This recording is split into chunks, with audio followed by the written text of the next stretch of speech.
celular. Lo voy a hacer lo mismo.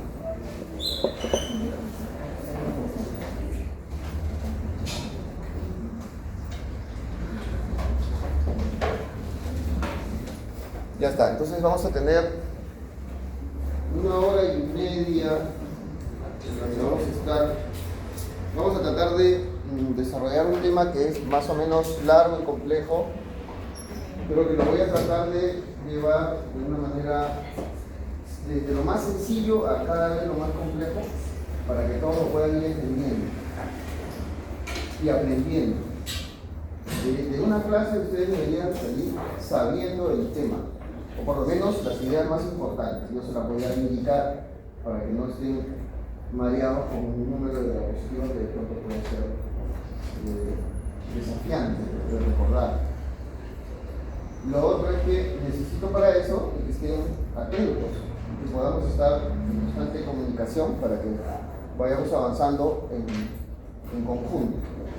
Vamos a interactuar, les voy a hacer algunas preguntas, algunas van a saber, otras no tienen por qué, sino para qué vendrían a las clases si ya lo saben. Pero sí me interesa que puedan ustedes mismos alcanzar el conocimiento a partir de su razonamiento. No es lo mismo que yo le diga, ¿cómo es tu nombre? Ángel. Ángel.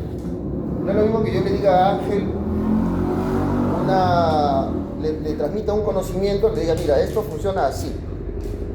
Él lo puede recordar un tiempo y después se va a olvidar. Es muy diferente si yo le voy guiando a Ángel a que él mismo llegue a esa conclusión. Que al final es lo mismo, sería mucho más fácil decírselo y ya está. Si él llega a esa conclusión después de un análisis que él mismo hace, va a ser más difícil que se olvide. Se va a acordar el proceso en todo caso. Entonces cuando se olvide va a seguir el mismo proceso y va a llegar al conocimiento o a la idea que queremos transmitir. Bueno, eso es. No es ninguna intención de molestarlo, ni incomodarlo, ni incomodarlo. Si alguien no quiere que le pregunte, levante la mano. Y yo no le pregunto nada. Perfecto, estamos todos de acuerdo. Empezamos. Miren, ¿de qué trata la clase de hoy? ¿Cómo es tu nombre? Jerry, ¿de qué trata la clase de hoy? Estás ansiando, ¿ves? Trata de patología quirúrgica benigna del páncreas. Todos tienen la clase en sus tablets, en sus computadoras, a todos les ha llegado al momento de empezar el curso esta clase, por lo menos el enlace. Todos lo tienen, ¿verdad?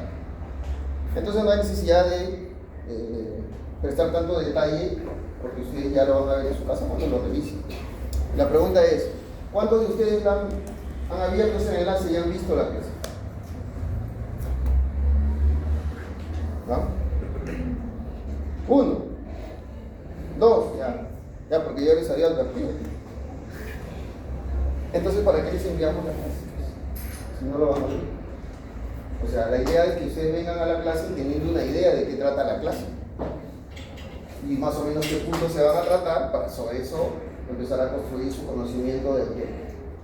Ok, entonces vamos a tener que empezar desde el título. ¿Quieren? ¿Qué cosa es el páncreas?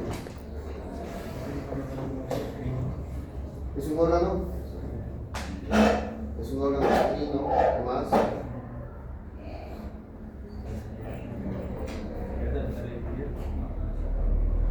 Fuerte, porque no te escucho. Mira que estoy sacando. O sea que haya menos. ¿Qué es el páncreas? ¿Cómo lo conoces el páncreas? Sí, está bien, es un órgano exocrino, pero es mucho más. Tal vez no tanto más, podríamos irlo acomodando. Por lo menos sabemos que es un órgano. ¿Y de qué aparato? Digestivo. Ya avanzamos un poquito. Es un órgano digestivo.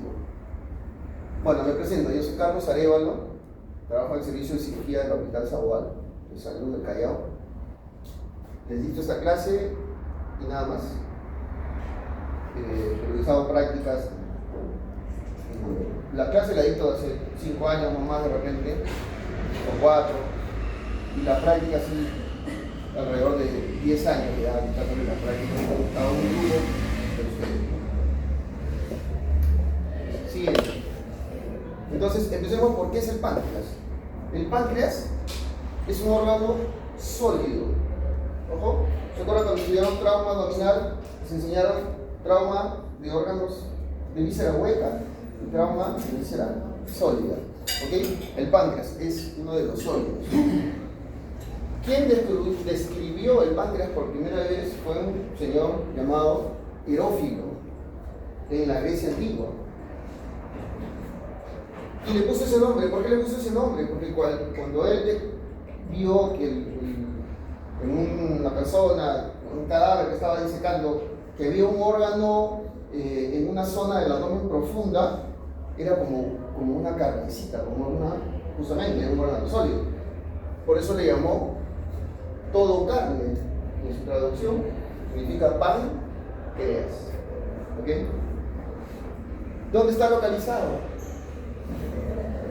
Me podrían acercar diciéndome en el abdomen, pero si yo les digo en qué parte del abdomen, inmediatamente ustedes van a pensar qué es el abdomen y cuántas partes tiene.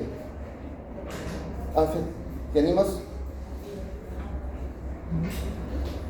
¿Qué es el abdomen y cuántas partes tiene?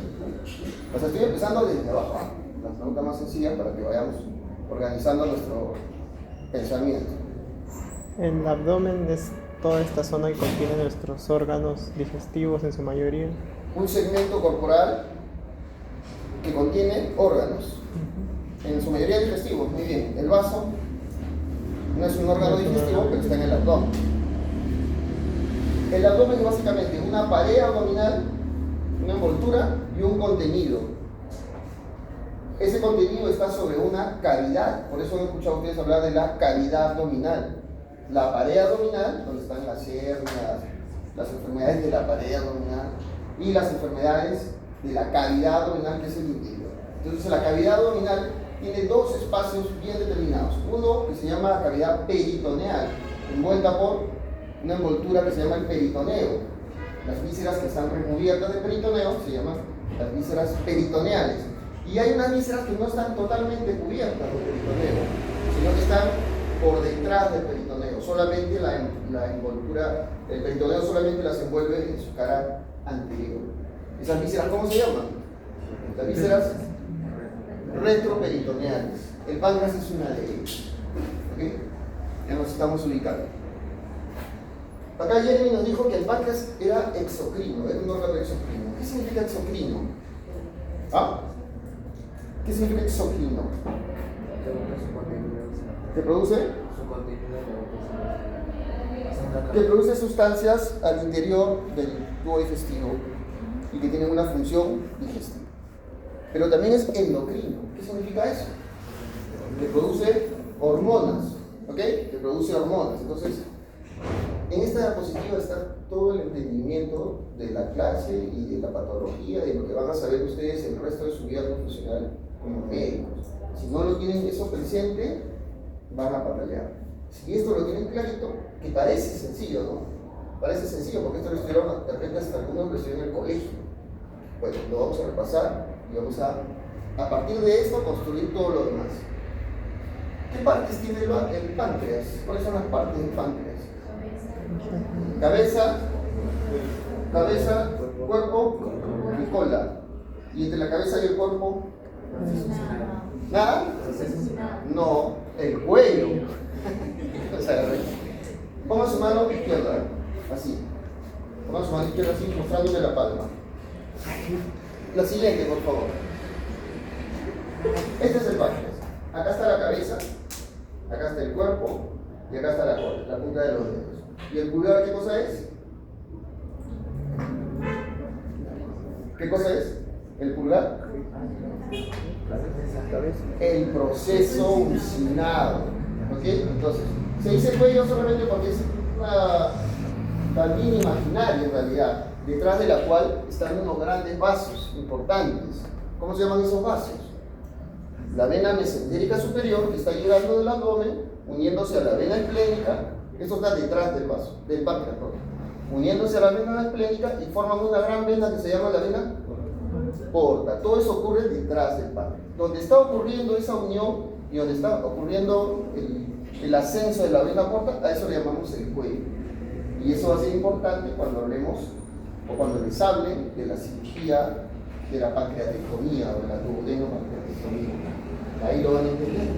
Van a cortar el cuello, esto se queda y todo lo demás sale. ¿Okay? Muy bien. Entonces, fíjense, el páncreas está rodeado de estructuras vasculares muy importantes. Ya las hemos mencionado dos de ellas. La vena esplénica, la vena mesentérica superior y la vena porta que están formando, ¿no? Un poquito más al costado está la arteria aorta y las arterias que van a irrigar el páncreas. ¿Cuáles son las arterias que principalmente irrigan el páncreas? Las primeras ramas abdominales de la aorta, es decir, el tronco celíaco y más abajo también la arteria mesentérica superior. Siguiente. Pero también es un órgano endocrino. ¿Cuál es la función endocrina? A través de estos pequeños islotes que están diseminados por el parénquima pancreático, que se llaman los islotes de Langerhans. No vamos a hablar de Langerhans, es un personaje bien interesante. Y las células que producen estas hormonas son de tres tipos: las células alfa, beta, delta, cada una con un tipo de hormona, ¿verdad? El glucagón, la insulina y la somatostatina. Estas dos tienen que ver con el metabolismo de los carbohidratos, tengan presente eso. Son pocas cosas que hay que recordar. Siguiente. Muy bien. Así como les hablé de Herófilo 300 años antes de Cristo, hoy día sabemos cosas del páncreas que es un conocimiento acumulado a lo largo de siglos. Y si nosotros vamos entendiendo cómo se ganó ese conocimiento a lo largo de esos siglos, va a ser más fácil recordar la función, la patología y entender. Es decir, si nosotros somos capaces de entender la historia de la independencia, cómo se dieron las batallas de la independencia, cómo fueron los primeros años de la República, vamos a ser capaces de entender lo que pasa con las elecciones presidenciales del año 2026. Podemos entenderlo porque podemos proyectar eso que sucedió hacia nuestro presente y aprendemos y entendemos lo que ha pasado y lo que puede seguir pasando si no tomamos rumbos, no cambiamos los rumbos. Igual pasa en el conocimiento de la medicina. Es nuestra obligación rendirle tributo a estos personajes que a lo largo de los siglos han ganado conocimientos para nosotros. Ahora nos reunimos 2 horas, hablamos y ya está. Esto le costó la vida a mucha gente. Entonces, fíjense, en la Grecia antigua se sabía que existía un órgano que se llamaba el páncreas, pero recién en el siglo XVII, 1600, supimos que tenía un conducto, ¿ok? Sin embargo, no sabemos para qué servía. Recién a mediados del siglo XIX, este señor, Claude Bernard, por fin logra identificar que el páncreas tiene que ver con la digestión, algo que Jeremy sabía ya porque se me enseñaron en el colegio. Recién lo sabemos desde el siglo XIX. En 1869, también siglo XIX, este muchacho, Langerhans, un estudiante de medicina como ustedes, descubrió los islotes. Dijo, acá hay algo más. En este órgano que parece que solamente sirve para comer, para digerir, también hay unos pequeños acúmulos de tejido que pueden producir sustancias, los islotes de Langerhans. ¿Okay? Y ya después, ya a finales de este siglo XIX, los conocimientos más importantes: la descripción de la pancreatitis como enfermedad, entidad clínica, síntomas, signos, y el concepto del canal común en 1901. Ahora lo vamos a ver, el canal común. Lo que viene es un poco para diagnosticar la pancreatitis, el test de amilasa, los simposios de expertos para hablar de pancreatitis y las actualizaciones en los últimos años. Siguiente. Bueno, esta es la clase. Vamos a empezar la clase. Hasta ahora fue solamente una introducción. Vamos a hablar sobre la pancreatitis en sus dos formas, aguda y crónica, algunas complicaciones de la pancreatitis como el pseudoquiste, tumores quísticos en el páncreas y tumores neuroendocrinos. Esto no, ya debería borrarlo de la diapositiva. Esos 4 puntos vamos a tratar. Son fundamentalmente patologías benignas. Eso es lo que me ha tocado. No le voy a mencionar para nada ninguna neoplasia, aunque por ahí podemos hablar algo y entender un poquito también en el contexto del páncreas. Entonces, si queremos hablar de la pancreatitis, partimos de la palabra. ¿Qué cosa es el páncreas? Ya sabemos. ¿Y qué cosa es itis? Inflamación. No hay mucha ciencia, ¿no? La inflamación del páncreas. Muy bien. ¿Recuerdan sus clases de patología? Cuando les enseñaron la inflamación, ¿qué cosas les enseñaron? Les enseñaron a recordar 4 cosas. Todas acababan en el mismo sufijo. ¿Recuerdan? ¿Ah? Todas las inflamaciones tienen 4 componentes. Que todos deberían recordar y estoy seguro que lo saben, que lo saben. A ver, ¿qué dice la primera y las todas? Vamos.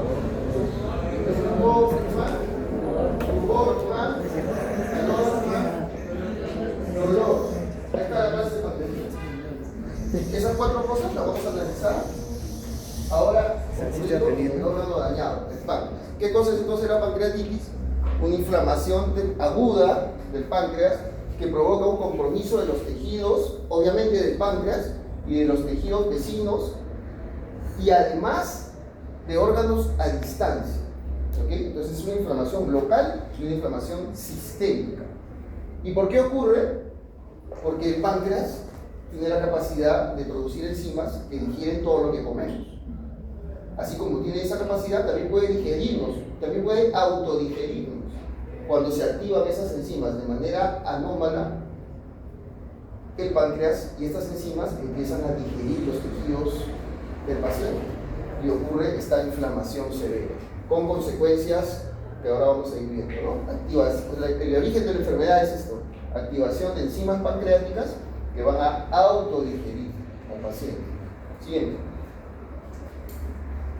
Estas son las posibles causas, los mecanismos por los cuales ocurre este fenómeno. Uno son algunos mecanismos metabólicos que tienen que ver con el exceso de grasa circulante, hiperlipidemias, el exceso de calcio, hipercalcemia, efectos tóxicos, por ejemplo, del etanol, del alcohol y algunos insecticidas o pesticidas, perdón. El efecto mecánico, que es el más común, es el que tiene que ver, más casos vemos relacionados a pancreatitis de origen mecánico, por obstrucción de las vías biliares, por cálculos, parásitos, o algunas estenosis o algunos tumores también. Ocurre también pancreatitis vascular, de origen vascular, por isquemia, pancreatitis por enfermedad autoinmune, traumática. Uno recibe un golpe en el abdomen y puede desarrollar una pancreatitis a partir de ese traumatismo. El más común es este, ¿no? La CEPRE, lo vamos a analizar luego. ¿Saben qué significa CEPRE? Colangiopancreatografía retrógrada endoscópica, ¿no? Después lo vamos a analizar. Algunos medicamentos como el AZT, que es un inmunosupresor, el ácido valproico, salicilatos, y algunas anomalías congénitas, es decir, el páncreas tiene alguna anomalía que provoca pancreatitis a partir de esa anomalía. Siguiente. Estas son las más comunes. Fíjense, si sumamos las litiasis biliar y la intoxicación alcohólica, prácticamente tenemos 80 o 90% de pancreatitis ahí. O sea, si somos recontra flojos y no queremos estudiar, por lo menos aprendamos estas 2 cosas, ya. Vamos a tratar a la mayoría de los pacientes. ¿Ok? Entonces, ya habíamos hablado de la litiasis como la impactación del cálculo en la vía biliar y el desencadenante. Lo vamos a ver en otra diapositiva. En el caso del alcohol, más bien es la activación de las enzimas, producto del alcohol circulante y el aumento del tono del esfínter de Oddi por donde tiene que pasar el comprimido pancreático al duodeno. Todo eso genera, acuérdense este concepto, hipertensión ductal, aumento de la presión en el ducto. Las dilipidemias que vemos en algunos casos de pacientes que tienen trastornos de hipercolesterolemia o hipertrigliceridemia, generalmente de origen familiar, gente muy joven, con excesivos niveles de triglicéridos o colesterol en sangre. Siguiente. Luego tenemos post-PCRE o post-CEPRE, ¿no? CEPRE. ¿Le dicen ustedes CEPRE o PCRE? Ahora mismo, ¿no? Es en inglés. Esta es una imagen de una CEPRE. A ver, cambiemos. ¿Cuál es tu nombre? Ana. Ana, ¿qué cosa es para ti la CEPRE? ¿Ya? ¿La escucha?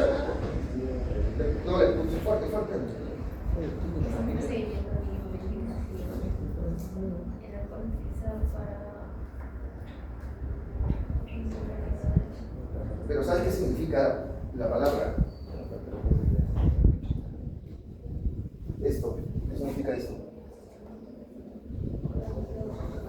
Colagio,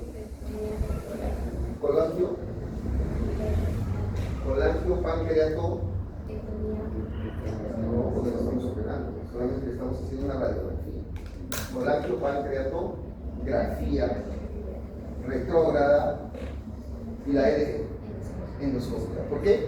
Porque se hace a través de un endoscopio, se canaliza de manera retrógrada la vía biliar y acá se inyecta contraste y se hace una radiografía. Por eso que se llama colangiopancreatografía. ¿Ok? Entonces, esta imagen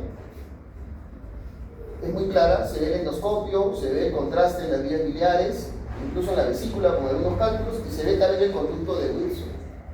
Cuando entró contraste acá, hay el riesgo de que aumente la presión en esta zona. ¿Se acuerdan lo que les dije? La presión intraductal aumentada es el desencadenante de esa activación enzimática. Entonces, en la sepsis también hay riesgo de pancreatitis como consecuencia de la sepsis. Algunas alteraciones anatómicas y bueno, esto que ya hemos mencionado. Siguiente. Este es el punto clave, ¿no? Para entender. El señor Opie, bueno, el doctor Opie, vamos a decirlo, en el año 1901 se dio cuenta que había un canal común entre la vía biliar que drenaba la bilis al duodeno y la vía pancreática que drenaba el cubo pancreático también al duodeno. Se dio cuenta que ambos drenaban juntos a través de un porito que se llama la papila en una zona del duodeno, de la segunda porción del duodeno, que se llama la ampolla de Butler. ¿Ok? Entonces, la presencia de este canal común hace que cualquier cosa que suceda en este trayecto impacte en este otro. Cualquier cosa incluso que venga desde la vesícula pueda tener consecuencias en el páncreas. Esta es la razón por la que ocurre pancreatitis biliar. Los cálculos salen de la vesícula inapropiadamente, ojalá se quedaran ahí nomás. Salen de la vesícula, entran a la vía biliar, el paciente ya tiene coledocolitiasis, una complicación de la coledolitiasis, y al pasar por esta zona genera aumento de la presión y por ende la activación enzimática. Este es el origen de la pancreatitis biliar, la hipertensión ductal. Entonces, se activan las células, produce daño en el mismo acino pancreático, esas enzimas se liberan, produce reacción inflamatoria alrededor del páncreas también, o sea, reacción local, y finalmente sistémica, es decir, se inflama el páncreas, pero el paciente tiene shock, insuficiencia renal, insuficiencia cardíaca, falla hepática. ¿Eso qué tiene que ver? La capacidad del páncreas para producir eso es precisamente a través de la respuesta inflamatoria sistémica. Digamos, lo mismo que ocurre con una sepsis. En una sepsis, la bacteria no se mete con el corazón ni con el cerebro, pero activa el sistema de respuesta inflamatoria de tal manera que aparecen los daños en todo el organismo. Entonces, aparece la disfunción multiorgánica. Siguiente. Bien. Fíjense, cada vez que ustedes piensen en una enfermedad, de hecho ya lo hacen, pero no se han dado cuenta de eso. Piensen en estos tres puntos. Siempre que les hablen de una enfermedad, piensen primero en la parte clínica, es decir, toda la información que extraemos de la historia clínica, es el examen físico. Eso es el primer pensamiento que nos enseñan cuando vamos a la universidad estudiando. Luego empiezan a utilizar, a partir de esa información, hacen un diagnóstico. Empiezan a utilizar el laboratorio, los exámenes de laboratorio, para corroborar su diagnóstico o para descartarlo o para verificar si hay un diagnóstico diferencial. ¿Todo eso quiere verdad? Eso es el laboratorio. Y finalmente utilizan otro método, otra forma de obtener esa información a través de imágenes. Siempre va a suceder lo mismo. Entonces, cada vez que ustedes piensen primero en la historia clínica, luego en el laboratorio y luego en las imágenes, o si quieren al revés, imágenes y luego el laboratorio, da lo mismo. Vamos a utilizar esta forma de pensar para trabajar con la pancreatitis y posiblemente con el resto de enfermedades que vamos a ver. Siguiente. Entonces, ¿qué produce la pancreatitis desde el punto de vista clínico? Imaginemos, se inflama el páncreas, se activan las enzimas y se empieza a quemar el retroperitoneo y las vísceras que están cercanas a él. ¿Cuáles van a ser las manifestaciones clínicas de eso? Las 4 O. Empezamos con el dolor. Va a haber un dolor abdominal severo. Está escrito en la semiología que es un dolor en faja, ¿verdad? O en faja, está bien, en faja. Es un dolor que se irradia al dorso, es un dolor que el paciente toma una posición antálgica para aliviarse, es un dolor que viene acompañado de muchos vómitos. El paciente vomita mucho, tiene náuseas y por supuesto vomita en varias ocasiones. Y presenta distensión abdominal. Cuando ya lo queremos examinar, vemos que el abdomen es sensible, doloroso a la palpación, pero está distendido. ¿Por qué estaría distendido el abdomen en pancreatitis? A ver, pensemos un poco, ven por acá. Cuéntame, ¿cómo es tu nombre? Alex. Alex, a ver. ¿Por qué estaría distendido? Mira, más fácil. ¿Por qué estaría distendido un abdomen cualquiera? Porque está aumentando la presión. ¿Qué cosa podría producir que aumente la presión dentro del abdomen? Que se acumule líquido. Muy bien, que se acumule líquido, que se acumule Aire. gas, que se acumule.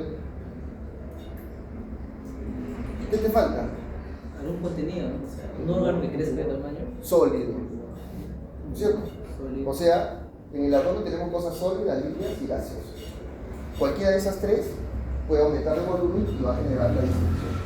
Si la distensión aumenta por el líquido, se llama asífilis. Si hay distensión por gas, se llama. Podría ser neumoperitoneo, muy bien, como dice José Pablo, o podría ser que el gas no haya salido de la víscera, sino esté dentro de la víscera.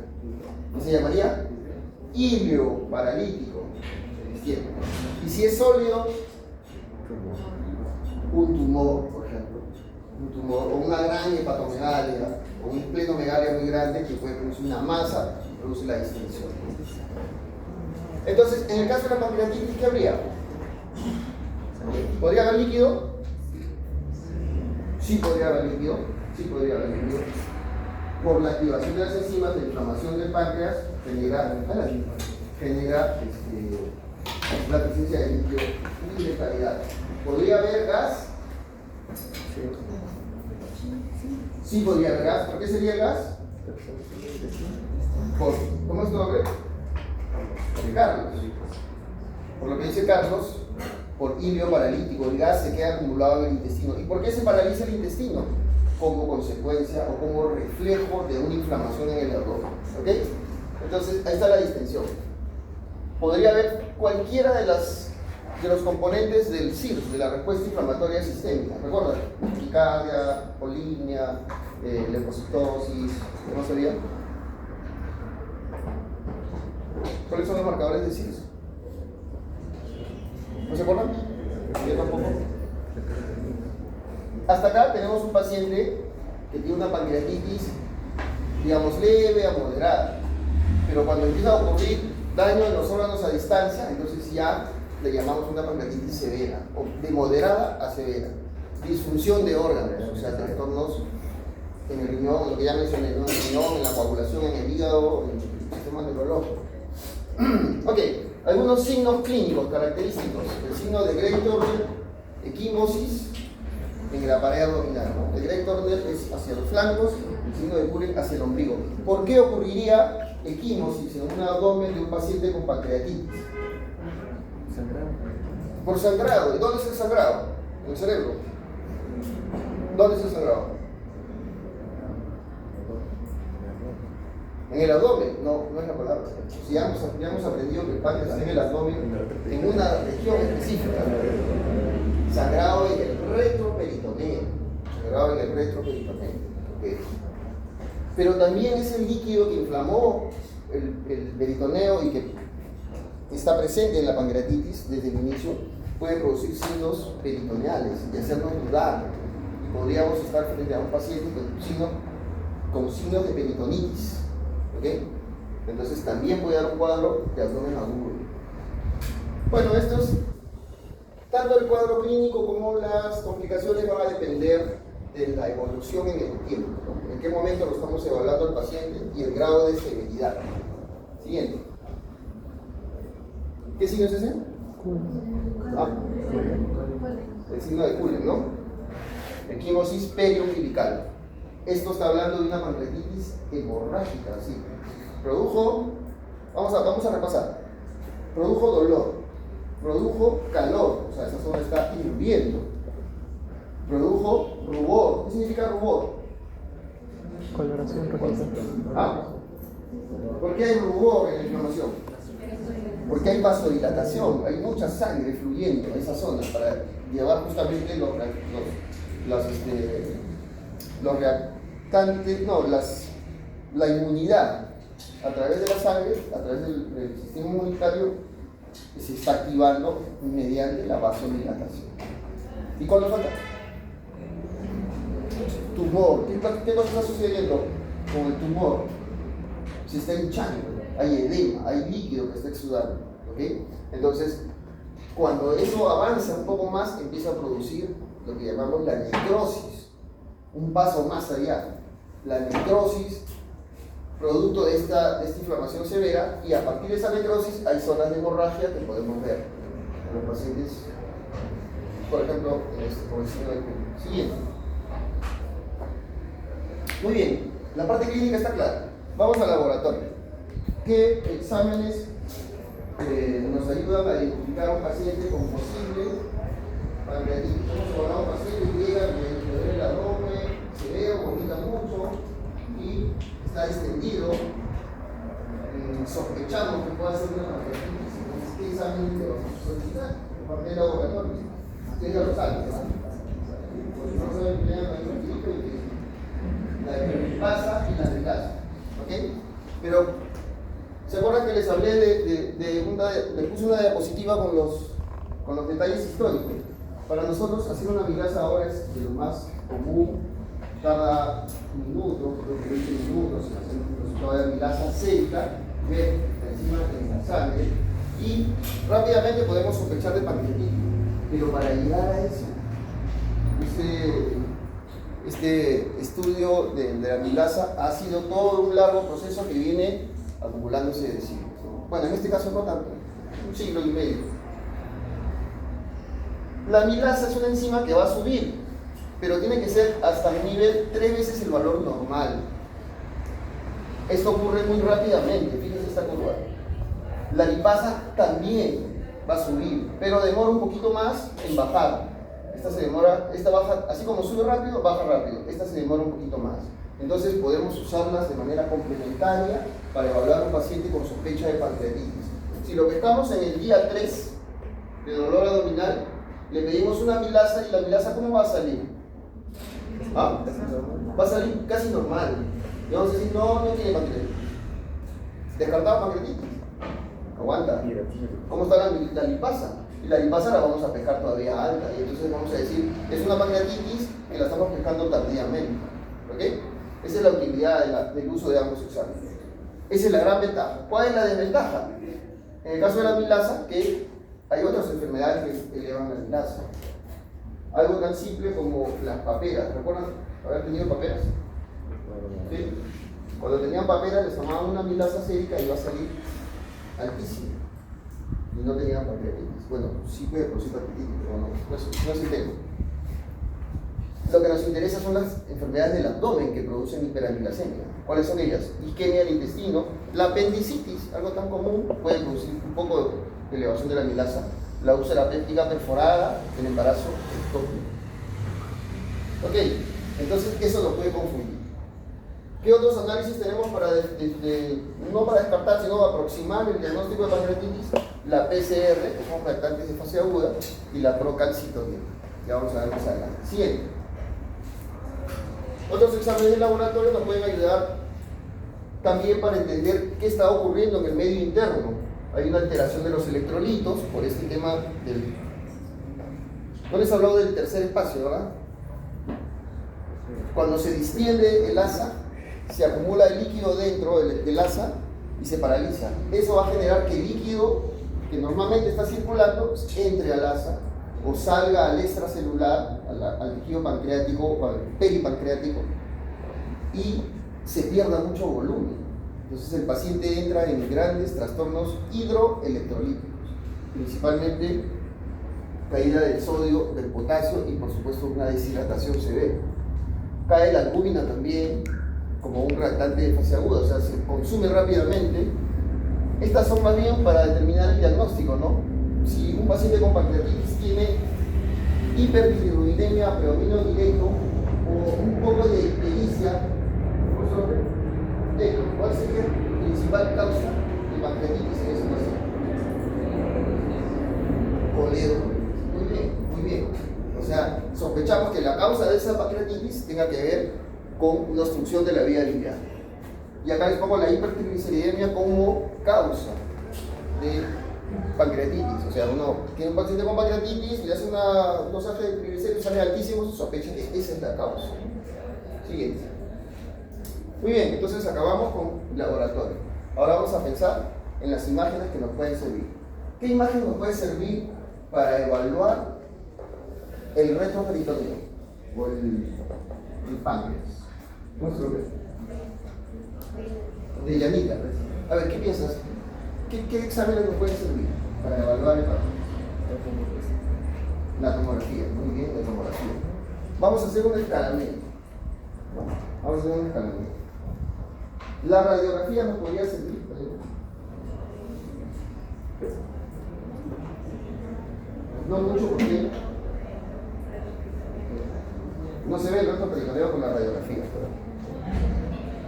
No mucho. Total. ¿Quién piensa que la radiografía nos podría servir para evaluar la pancreatitis? ¿Ah? ¿Puedes saber? Vale. ¿Qué piensas de la radiografía? A ver.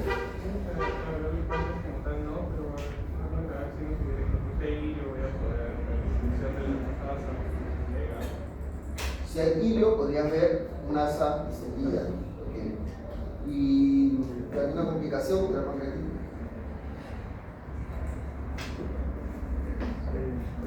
¿Alguna complicación que ya la has mencionado? No.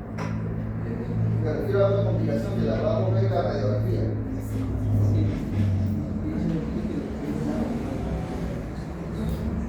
Dijiste en algún momento que estaba distendido por neumoperitoneo, ¿cierto? ¿Y por qué estamos dando vueltas alrededor del aire? Neumoperitoneo, asas distendidas, iliorreflejo. Porque la radiografía sirve para ver aire y más nada. La radiografía se creó para qué? ¿Qué tecnología usa la radiografía? Rayos X. ¿Y cómo se llama el creador de la radiografía? ¿Quién sabe? Que también se le llama la radiografía fotorröntgen, ¿no han escuchado hablar? Es una placa de fotorröntgen, porque el creador de la radiografía fijó los rayos X como una fuente para evaluar a una persona, era Röntgen, un alemán. ¿Qué cosa vio por primera vez? ¿Alguien ha visto la primera radiografía de la historia de la humanidad? ¿Qué vio? Una mano. ¿Y usted sabe de quién es la mano de la primera radiografía que hicieron en el Perú? ¿Ah? Es un personaje. Qué vergüenza. La primera radiografía que se hizo en el Perú fue en las manos de don Ricardo Palma. Ustedes no sabían. Bueno, no importa, lo tomamos en tema. La radiografía se hizo de casualidad. Se vio, ¿qué cosa se vio en la radiografía? De mano. Los huesos. Por eso que los traumatólogos viven alrededor de las radiografías. Ni siquiera ven al paciente, ven la radiografía nomás. Ya han hecho traumatología algunos, seguro. Porque ellos ven los huesos y lo ven perfecto, bien bonito. A nadie se le ocurrió que vamos a hacer una radiografía para ver el páncreas o para ver, ni siquiera el tórax está. Alguien quiso ver las costillas y de pronto vio que, oye, pero se ve un poquito acá el pulmón. Y algo, una silueta, esa es el corazón. Y así Descubrieron que se podía ver una radiografía de tórax también. Pero ¿cuál era el contraste? El aire dentro de los pulmones. Por eso podemos ver los huesos, el parénquima, los bronquios, si tiene neumonía, derrame pleural, todo, ¿no? Porque vemos el aire. Entonces en el abdomen, ¿para qué nos va a servir una radiografía? Para ver neumoperitoneo, aire fuera de su sitio, para ver el aire dentro de su sitio, pero acumulado. O sea, tibio, o en buen castellano, para ustedes más sencillo, obstrucción intestinal. ¿Ok? ¿Y qué de eso hay en la pancreatitis? Nada. Solamente, ahí por la siguiente, solamente esto que mencionó Carlos, ¿verdad? Un asa distendida. ¿Cómo se llama esa? Ya te consagras, Carlos. ¿Cómo se llama esa asa? Un signo radiológico. ¿Quién me dice cómo se llama? Está con su... Así el asa está para ellos, está al lado del páncreas. ¿Tú sabes que no se activa? Está paradito al lado del páncreas. Acá hay alguien enfermo de eso. El asa sentinela. Si el problema es en el apéndice, el asa sentinela va a estar acá abajo. Si el problema es un divertículo en el lado izquierdo, las asas sentinelas van a estar de este lado. En buen castellano, ¿qué significa el asa sentinela? Un núcleo reflejo paralítico al lado de la enfermedad o al lado de la inflamación. ¿Okay? Pero viendo esa placa te dicen, típico caso de pancreatitis. No hay forma, ¿no es cierto? No nos sirve más que para esto. Siguiente. Anterior, perdón. Está bien, avanzamos. En cambio, ¿qué es esto? Ecografía. Ecografía, a ver. Vamos aquí en la que estamos. Ecografía. ¿Cómo se llama? Aló. ¿Qué significa ecografía? ¿Tú sabes qué es ecografía? Tienes una idea, por lo menos. Ecografía. Así como hay radio. O sea, por el término nomás uno podría sacar la conclusión sin saber. O sea, tiene dos palabras. Eco, que te lleva a sonido, que te devuelve el sonido, y grafía, que es una imagen. ¿Ok? Entonces la ecografía es una imagen que forma una computadora a partir de ultrasonido que manda, y lo que regresa, eso lo divide. ¿Okay? Por eso se llama ecografía, o también se llama ultrasonografía, en inglés, ¿no? ¿Y para qué sirve eso? Para ver líquido. ¿Por qué? Porque el líquido es un excelente transmisor de sonido. Si ustedes tiran una piedrita en una laguna, otra persona que está en la otra línea, le va a llegar la onda.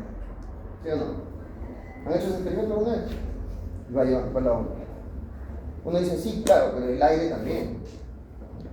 El problema del aire es que es demasiado buen transmisor, por eso que los que están en la última fila, mirando su celular, están mirando el celular. ¿Cómo te llamas?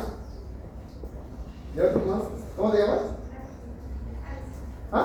Alison. Entonces yo escuché que ella me dijo Alison, porque el sonido fue y vino al toque. ¿Entiendes? Ella me escuchó lo que yo le pregunté y ella me devolvió una respuesta porque escuchó. El sonido lo llevó. El aire lo llevó el sonido muy rápidamente. Pero eso no es tan bueno. Pues en el abdomen, como hay mucho gas, al hacer ecografía, el sonido se devuelve loco, se dispersa por todos lados y ya la imagen es un mamarracho. En cambio, en el líquido es mucho más precisa. La ecografía sirve para ver líquido. Y en pancreatitis, ¿qué líquido vamos a ver?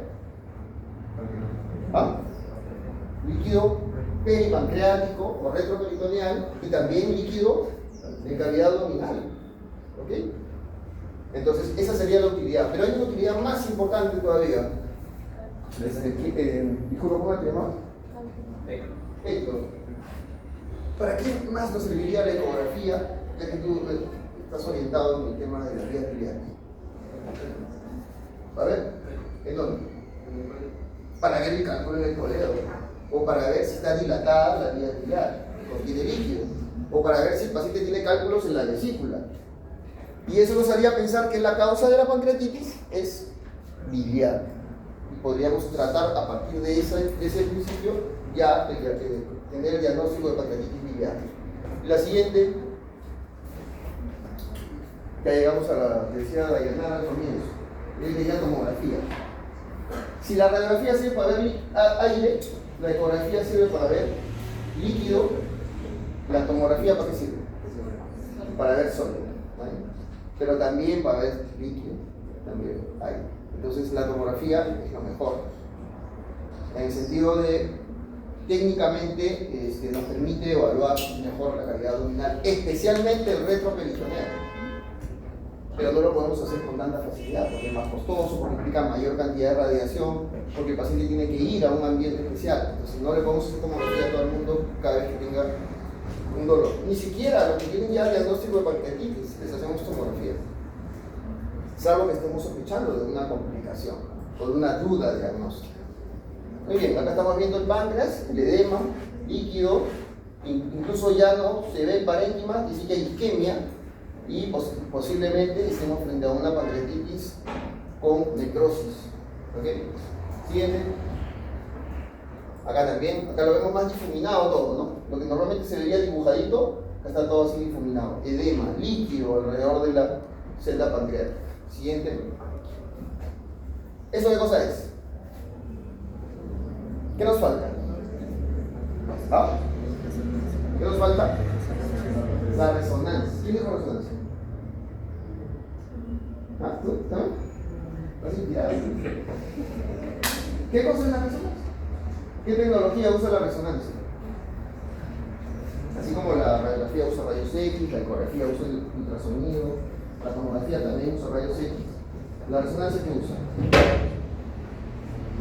¿Ah? ¿Sabes? Resonancia, ¿cómo la? Menciona el término completo. Resonancia nuclear, ¿no? Resonancia magnética nuclear.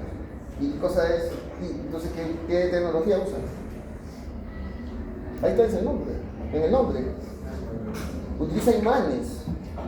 Es magnético. Agarras a la persona, la metes en un gran imán y todo se alborota, sus moléculas de hidrógeno se alborotan y esa imagen aparece en una computadora como la resonancia, que es muy precisa también.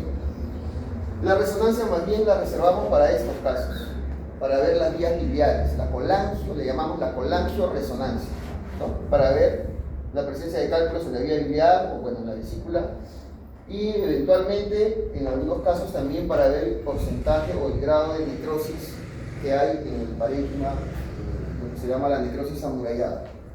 Ahora vamos a ver. Siguiente, vamos a avanzar un poco más rápido. Hasta acá hemos hecho un repaso de cosas que no eran precisamente de pandemia, pero bueno.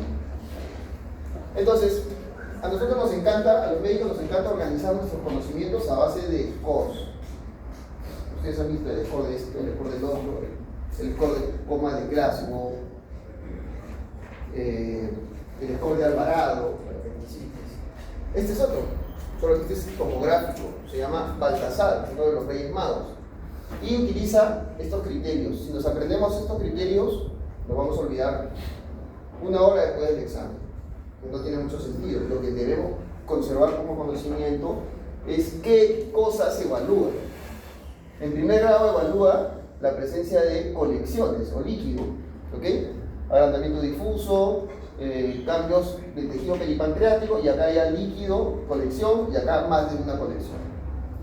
Y por otro lado evalúa el porcentaje de necrosis del órgano mismo, cuánto se ha necrosado. Se establecen los puntajes y se determina el índice de severidad de Baltasar. Siguiente. Siguiente. Estas son las formas clínicas que ya les he mencionado de alguna manera.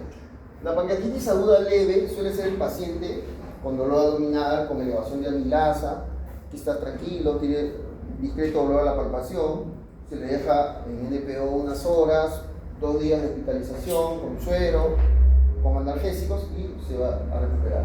Felizmente la mayoría de casos son pancreatitis leves, digamos el 80%. Pero hay una pancreatitis grave, que es el otro 20%, en donde aparecen disfunciones. O sea, el paciente entra en una respuesta inflamatoria sistémica que le va a generar alguna insuficiencia. A eso le llamamos disfunción de órganos multisistémicos. ¿Qué pasa cuando se acumula líquido? Sabemos que eso va a suceder. No hay, digamos, No hay pancreatitis seca. Sería interesante, ¿no? No existe. La pancreatitis seca. Siempre va a haber líquido. Y ese líquido puede coleccionar. Entonces formamos una colección peripancreática. Esta colección, después de 4 semanas que persiste, se debería reabsorber solita. Pero si no se reabsorbe, más bien va a formar una estructura que contiene esa colección, que va a pasar a llamarse pseudoquiste. ¿Por qué se va a llamar pseudoquiste y no porque no se llama quiste? ¿Ah? ¿Por qué no se llama quiste? ¿Cuál sería la diferencia entre un pseudoquiste y un quiste? ¿Qué cosa determina que sea pseudo? ¿Ah? No saben, vamos. A ver, voluntario. ¿Ah? ¿Qué cosa es un quiste? Es una acumulación de líquido, pero ese líquido lo produce una membrana, un epitelio. El pseudoquiste no lo produce un epitelio, es un líquido que quedó acumulado y todo el mundo lo ha rodeado ahí, se ha podido organizar de alguna manera y ahí ha quedado el líquido estancado. Ese es un pseudoquiste. Igual pasa con la necrosis. La necrosis puede al inicio ser una necrosis aséptica, se necrosó el tejido y ahí está, necrótico, y después se va a reabsorber. Pero ¿qué pasa cuando esta necrosis pasa infectada? Se infecta, o sea, hay crecimiento bacteriano, genera una infección y ya tenemos una necrosis pancreática infectada o un absceso. Esto ya es complicación quirúrgica, ¿ok? Ya lo vamos a ver luego. Hasta acá podemos manejar el paciente sin cirugía. A partir de necrosis infectada y pseudoquiste, probablemente absceso y pseudoquiste, probablemente ya necesitemos cirugía. Y esa sería la única diapositiva de la clase. Si queremos hablar así en concreto, eso no pasa por el internet. Lo demás olvídense, estamos perdiendo el tiempo. No, lo que pasa es que para entender esto tenemos que haber llegado de cada paso, ¿cierto? Si alguno se pierde en el camino, le va a costar más entender la necrosis o el absceso o la colección peripancreática. Siguiente. Entonces, los criterios diagnósticos. Para diagnosticar ya sabemos la parte clínica, ya sabemos el laboratorio y podemos sospechar a través de imágenes como la tomografía, la ecografía y la resonancia. En el caso de la severidad, podemos decir leve cuando no hay complicaciones, severa cuando hay complicaciones tipo falla de órganos y moderada cuando esa falla se compensa a las 48 horas. ¿Okay? Si en 48 horas podemos compensar a un paciente, entonces ha tenido pancreatitis moderada. Si pasan 48 horas y sigue descompensada sus disfunciones, estamos frente a una pancreatitis severa. Siguiente. Bueno, para predecir algunas escalas, les vuelvo a repetir, los scores, escalas predictoras de pancreatitis severa o desarrollo de complicaciones, ¿no? Esto también nos sirve para hacer estudios comparativos. ¿Cómo comparamos la serie del hospital Sabogal del Callao, Perú, con la serie de pancreatitis del hospital del Mickey Mouse General Hospital de Miami? ¿Cómo lo comparamos? A través de los scores. Ajá, los pacientes tenían este score, entonces es posible compararlos. Si no tuviéramos esas escalas, sería imposible. Entonces nos sirve para estudios también. Algunas de las más importantes serían el CIMS a las 48 horas, los criterios de Ransom, que eran los clínicos que tenía que aprender yo cuando estaba en la residencia. Ahora el PISA, que es más sencillo, el Apache, que es bastante complejo, y finalmente la procalcitonina, un solo valor numérico que les puede decir si el paciente ya está entrando en complicaciones o en severidad de pancreatitis. Siguiente. Fíjense lo que tenemos que aprender. Los criterios de Ransom. Al entrar el paciente, cuántos años tenía, si tenía leucocitosis, si tenía glucosa por encima de 220, transaminasa, LDH. Luego a las 48 horas le hacíamos otra vez análisis y veíamos si había cambiado la urea. Todos estos análisis, lo que en resumen nos van a mostrar es el impacto que tiene en la función, principalmente en el estado hemodinámico. Fíjense, caída del hematocrito, la acumulación de urea, el riñón insuficiente, el déficit de base, acidosis, todo está en relación con la pérdida de volumen. Esto era para las biliares, porque para las no biliares era diferente. cambiaban algunos criterios, entonces nos modificaba un poco la idea. No les van a tomar esto, no creo. Mejor les he hecho preguntas sobre eso, porque en el mundo que ustedes viven, en el mundo en que ustedes estudian medicina, el mundo contemporáneo, digamos, no hace falta acumular esa información con tanto rigor, porque ustedes con un clic o con un touch de su celular la van a tener. ¿Okay? No hay que gastar memoria en eso, lo podemos saber en cualquier momento. Hay cosas más importantes que sí tienen que entrar en su cerebro antes que los valores de una escala. Siguiente. Este es el BISAP, que es más sencillo. Este sí lo pueden aprender facilito, son 5. El boom, que viene a ser la urea, digamos, solo que es la mitad. Bueno, el boom es el nitrógeno ureico en sangre, la alteración del estado mental, la respuesta inflamatoria, la edad y derrame pleural. Son 5 criterios sencillos, por eso se llama el BISAP. Boom, inconsciencia, SIRS, age, edad y derrame pleural, la B pleural. Y cuando eso está por encima de 5, o sea, tiene entre 3 a 5 de estos, cada uno un punto. 3 a 5, la mortalidad ya supera el 15%, o sea, estamos frente a un caso severo de alto riesgo de mortalidad. Siguiente. Ok, entonces, el tratamiento de la pancreatitis, ¿cuál sería? Si ya hemos hablado de la clínica, el laboratorio, qué cosas suceden, la fisiopatología. ¿Cuál sería la primera medida terapéutica para tratar un paciente con pancreatitis? Fuerte. Hidratación, primera medida. Segunda medida, hidratación. Tercera medida, hidratación. Sí, ya no se olviden. Hay que reponer el volumen perdido, el incendio que tiene en el retroperitoneo, en el líquido que se ha metido al intestino y en el líquido que está fluyendo hacia la cavidad. Hay que recuperar eso. Lo que llamamos el tercer espacio, ¿verdad? ¿Tienen el concepto del tercer espacio? ¿Sí?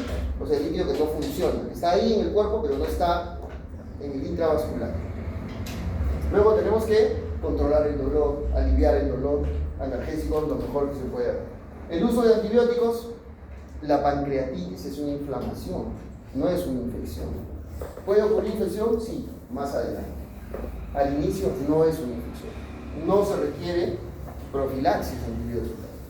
Pero en el correr de las semanas sí podría ocurrir este fenómeno que se llama la translocación bacteriana. Ustedes seguro lo han escuchado hablar. Las bacterias que están en una porción del abdomen, por ejemplo el colon, empiezan a migrar a través de las paredes y pueden sembrar el retroperitoneo y generar necrosis infectada. Nutrición enteral. Mientras más pronto se utilice la vía enteral para alimentar al paciente, la recuperación va a ser mejor y se van a evitar complicaciones. Esto suena un poco,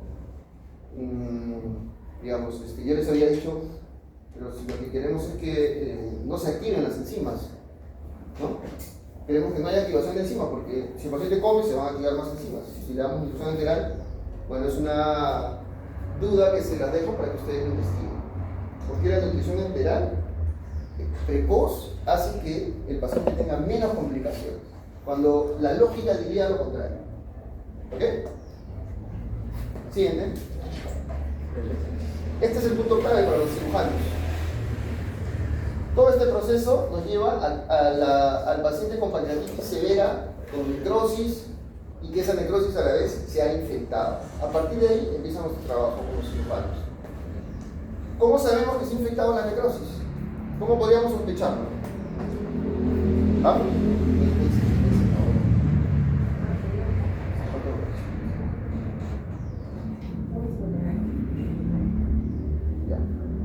¿Cómo sospecharíamos que un paciente tiene infección de la necrosis pancreática? Vean. ¿Ah? Primero, porque el paciente se está complicando, clínicamente está evolucionando mal, cada vez está peor. A pesar del soporte que le podemos dar en terapia intensiva, sigue disfuncionando, sigue teniendo fiebre, insuficiencia, requiere inotrópicos para la presión. Hay un proceso de sepsis. Y para confirmarlo, ¿cómo se llama para confirmar una infección? Aislamos el germen. ¿No es cierto? No dice, tengo una infección, a ver qué germen tiene. Ah, ya, tienes una infección por este germen. Bueno, en pancreatitis hacemos una punción siempre. ¿Dónde está la punción? ¿Te comiste una? Siguiente. Siguiente. Siguiente. A ver. Qué raro. Esta es la aguja, miren. Esta es una imagen tomográfica en donde está entrando una aguja y está tomando una muestra de la colección pancreática para ver si eso está infectado. Se hace una coloración de Gram y aparecen estos puntitos, que bueno, la imagen no es tan buena. Estos puntitos son bacilos gram-negativos. ¿Okay? Entonces podemos confirmar mediante una coloración Gram que dura, ¿cuánto? 5 minutos en hacer. Podemos confirmar que este paciente ya tiene una necrosis infectada. Y si queremos saber con certeza qué germen es, vamos a tener que esperar el cultivo que tardará unos días todavía. ¿Okay? Pero ya podemos intervenir sobre esta necrosis infectada. Entonces, el punto de quiebre para que los cirujanos intervengan o participen de la atención de un paciente con pancreatitis es la necrosis infectada. A partir de ahí, el cirujano tiene un rol. ¿Ok? Siguiente. Vamos a los anteriores. Nada más. Esto ya lo hemos hablado, pero solamente les voy a mencionar este término, necrosis amurallada, que ustedes en la literatura anglosajona lo van a leer como wall-off, ¿no? Wall-off. El páncreas es una zona, el resto peritoneo es una zona, digamos, bien localizada, está como una especie de celda. Cuando ocurre la necrosis, ese tejido necrótico se esfacela y ya no forma parte de la anatomía del páncreas, sino que quedó ahí, aislado. No solamente aislado, sino que quedó recubierto por los órganos que están alrededor, que están como empaquetando esa zona de la necrosis. A esos fragmentos de necrosis que han quedado ahí aislados le llamamos la necrosis amurallada. ¿Okay? Y por supuesto es lo más difícil de tratar, porque ya no hay ningún antibiótico que llegue a esa zona. Los antibióticos van a llegar con dificultad a la necrosis vía los vasos sanguíneos que todavía quedan. Pero si la necrosis ya se esfacela, no le va a llegar nada. ¿Ok? Entonces, esa es la pancreatitis más difícil de tratar. Siguiente. Siguiente. ¿Otra? Entonces, vamos a la diapositiva de la pregunta del examen siempre, ¿no? Que es ¿cuál es el rol de la cirugía en la pancreatitis aguda? ¿Okay? Ya sabemos que tratar la necrosis infectada. ¿Cómo la vamos a tratar? ¿Cómo se llama la operación para tratar la necrosis infectada? O no infectada, la necrosis. ¿Cómo se llamaría? ¿Ah? ¿Cómo se llama la operación para tratar un problema del estómago? Sacamos el estómago. ¿Cómo se llama la operación? Gastrectomía. Y si el problema está en el apéndice, y si el problema está en el colon, ¿ah? ¿No escuché? ¿Dudado? Así estamos jugando. ¿Cómo se llamaría? Colectomía. Vamos en el colon, pues. Ya, ahora la operación para sacar la necrosis, ¿cómo se llamaría?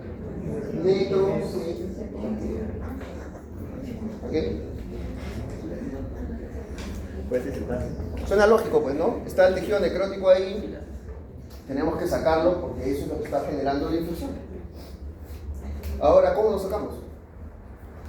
Originalmente, los primeros estudios en tratamiento de la cirugía de la necrosis pancreática era a través de esta operación misma.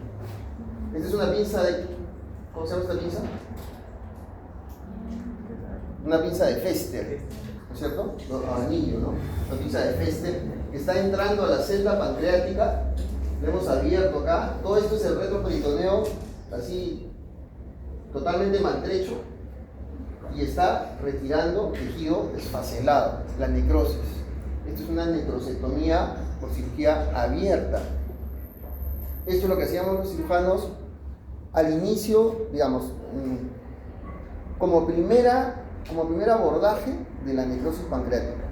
Y lo hacíamos en cuanto ocurría, en cuanto diagnosticábamos la necrosis del páncreas, hacíamos esta operación. Sacábamos estos tejidos, lo que había, lo encontrábamos, poníamos drenes, a veces lavábamos para que eso esté limpiándose constantemente. Eso me consta haberlo visto. Yo tengo en la cirugía 30 años. Yo todavía he visto eso. ¿Qué pasó con el desarrollo de la tecnología? Me voy a saltar, ¿no? Me voy a saltar. Mejor lo abordamos primero desde acá. Esto, paréntesis, luego lo vamos a tocar. Las indicaciones de la cirugía en pancreatitis, empezamos por la necrosis infectada. Luego el tratamiento del pseudoquiste. ¿Se acuerdan que les dije? La colección de líquido que queda más allá de 4 semanas ya se organiza y forma un pseudoquiste. Una tercera indicación sería cuando hay duda, cuando sospechamos que de repente no es pancreatitis, de repente es una apendicitis que ha elevado un poco la amilasa. Entonces, podría ser necesario hacer una cirugía que llamaríamos una laparoscopía o una laparotomía exploradora. ¿Okay? Siempre después de la cuarta, bueno, acá dice sexta, pero podríamos reducirlo hasta la cuarta, después de la cuarta semana. ¿Por qué? Cuando lo hacíamos antes de esa cuarta semana, el paciente iba peor. Más complicaciones, más morbilidad, más mortalidad. Poco a poco, con el desarrollo del soporte intensivo, ya esta operación la postergamos. ¿Por qué la postergamos? Porque sabemos que después de la cuarta semana, el tejido se acomoda, se encapsula y podemos ya abordar exactamente el tejido que se es facelado. Antes podemos dudar y podemos sacar tejido sano. Luego, cuando operamos también cuando hay complicaciones locales, por ejemplo, una perforación en el colon producto de la gran inflamación, tenemos necesidad de operar, no hay alternativa, ¿no? Pero siempre sabiendo que hay una alta morbimortalidad, lamentablemente. La cirugía de la pancreatitis tiene bastante morbilidad. Entonces, pasamos a esta etapa que es un poco más contemporánea. El paradigma de sacar la necrosis lo más rápido posible cambió. Ahora ya lo hacemos más tardíamente. Y ahora ya no intentamos hacer estas grandes operaciones con cirugía abierta, sino se intenta hacer por cirugía, por videoendoscopía. Vamos a ver un dibujito, por videoendoscopía. Ya no solamente retirar tejido necrótico, sino primero drenar. Y de repente con el drenaje de la colección puede ser suficiente. Aún quedando tejido necrótico ahí, sabemos que podría resolverse. Los estudios lo demuestran. Siguiente. Siguiente. Este es el abordaje del retroperitoneo para llegar a la zona de necrosis. El páncreas está detrás del estómago, ¿sí? Es bien importante entender eso. El páncreas está detrás del estómago y entre ellos hay una cavidad rodeada de peritoneo, que es como decir un anexo de la cavidad peritoneal. Es un término anatómico que todos lo conocen, pero ninguno se va a acordar, o por ahí alguien lo sabe. ¿Ah? ¿Cómo se llama esa bolsa de peritoneo que está detrás del estómago y que lo comunica con el páncreas? Esa bolsa se llama la transcavidad de los hemiploides. ¿Sí? ¿Lo sabían o no? Sí. Sí lo sabían, pero una vez más no sabían que lo sabían. Lo tenían por ahí disperso. Estamos tratando de organizarlo todo alrededor del páncreas. Para entrar a esta región tenemos que abrir esa bolsa. Y la abrimos a través del epíplomo. ¿Okay? Este es el epíplomo y por ahí llegamos a ese espacio, a la transcavidad de los hemiploides. Por ahí podemos tocar la cara posterior del estómago y la cara anterior del páncreas. ¿Ok? Entonces, eso es lo que está sucediendo. Siguiente. Este es el nuevo paradigma, digamos, del tratamiento de la pancreatitis necrótica infectada. Y ya no es a través de una cirugía amplia o extensa, sino abordando a través de drenajes percutáneos con catéteres. Hacemos un drenaje que permita drenar esa conexión primero y si con eso es suficiente, ahí queda. Si no es suficiente, si el paciente sigue desmejorando o no termina de resolver su problema, colocamos un catéter más grueso o 2 catéteres hasta que esto se vaya limpiando. Incluso a través de esos catéteres podemos colocar, ya hacer un procedimiento quirúrgico, o sea, guiados por el catéter, llegamos a la zona donde está el absceso y colocamos un trocar de cirugía laparoscópica. Con la óptica vamos a evidenciar la zona de la necrosis y retirar el tejido necrótico a través de ese abordaje. Entonces cada vez hacemos las cosas menos invasivas y más tardías. ¿Ok? Esos son los nuevos conceptos que hemos ido ganando en el manejo de la pancreatitis necrohemorrágica. Esto se llama el VAR. Son las siglas en inglés, pero básicamente es el manejo escalonado, o aproximación escalonada en el tratamiento de la necrosis pancreática. ¿Ok? Como pueden entender, cada vez los cirujanos nos vamos alejando del asunto. Ahora ya está involucrado el radiólogo intervencionista también. ¿Y quién falta que meta su cuchara? ¿Ah? En todos los procedimientos. Antes explorábamos la vía lineal nosotros, hacíamos colonografía. Aparecieron los gastroenterólogos, no, que hay que hacerle siempre mejor. Igual pasa acá. El cirujano no pase al radiólogo intervencionista. Y ahora también el gastroenterólogo quiere meterse. Con razón, porque mientras menos invasivos seamos, es mejor para el paciente. Ahora se hace lo mismo, pero desde adentro, desde la vía endoscópica. O sea, abordamos al paciente, abordamos la celda pancreática a través del estómago y a través del estómago colocamos los catéteres. Así es la celda. Eso es el gastroenterólogo. Esa es la imagen que la vamos a ver cuando vamos al pseudoquiste. Guárdense un ratito en la memoria cerebral. Siguiente. Bueno, además del drenaje, que ya hemos dicho, también vamos a usar antibióticos, obviamente. Pero no cualquier antibiótico, ya tenemos que usar antibióticos de amplio espectro. ¿Okay? Estamos con un paciente complicado. ¿Cuál sería el antibiótico ideal para estos casos? Los carbapenems. ¿Recuerdan el imipenem, el peropenem? O la piperacilina tazobactam, que es un antibiótico de amplio espectro. El drenaje percutáneo, el debridamiento, esto ya es retirar tejido necrótico, pero sin la incisión, sin la parotomía. Y finalmente, ya, si el caso llega a ese extremo de necesidad, hacemos la laparotomía y la necrosectomía. Siguiente. Este es el estudio donde se hizo esta aproximación. Eso se llama el Set-Up Approach. Se llama Panther. Si tienen alguna vez revisarlo, está en el New England. El estudio Panther, donde, digamos, este paradigma cambió, ¿no? El manejo de la necrosis pancreática. Siguiente. ¿Qué es esto? ¿Qué es esto? ¿Vamos? Esa manchita blanca, ¿qué es? Es una pancreatitis. Es un paciente con pancreatitis que ha desarrollado esas manchitas blancas en la grasa preperitoneal, en el mesenterio, en el epíclo. ¿Eso se llama calcificación? Está por ahí. Eso se llama saponificación y también incluye calcio. También se concentra calcio ahí. Saponificación, ¿qué significa? Se forma jabón. El paciente con pancreatitis empieza a formar jabón dentro de su organismo. Y eso se ve en las placas estas blanquecinas que se ven en el reno peritoneal. ¿Y qué es esto? Una laparostomía. A ver la siguiente. Es más bonito, acá está más bonito. ¿Cómo se llama esto? La bolsa de Bogotá. La bolsa de Bogotá. ¿Y por qué usamos la bolsa de Bogotá? ¿Para tratar qué? ¿Qué complicación de la pancreatitis? El síndrome compartimental. O sea, esa cantidad de líquido que se produce en el reto peritoneo empieza a producir tal distensión, que esa gran distensión incluía la tensión de las asas, del líquido, provoca compresión de los vasos sanguíneos y produce síndrome compartimental. Y llegamos a este extremo de tener que poner una bolsa de Bogotá. Pero ese es el término, digamos, el insumo. Pero ¿cómo se llama el procedimiento?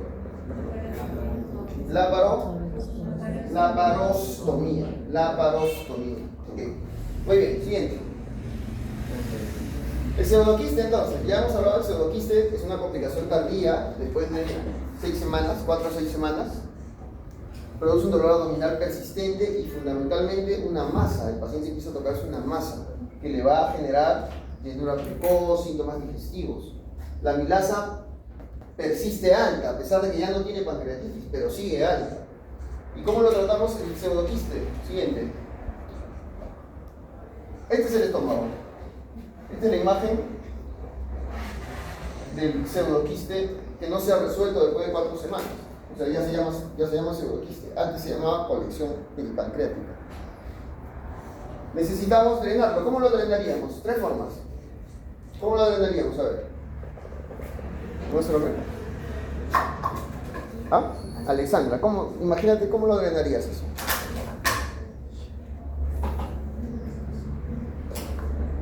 No, Alexandra, no. Después le voy a preguntar a ella, ¿eh? ¿Quieres cederle a tu compañera vecina la respuesta? Ya, a ver, ¿cómo se llama? Lorena, a ver, ¿cómo se drenaría Lorena? Mira que Alexandra está enfocado. ¿Cómo se drenaría? Son 3 formas de drenarlo. ¿Cuál sería la más fácil? Lo punzamos, percutáneo.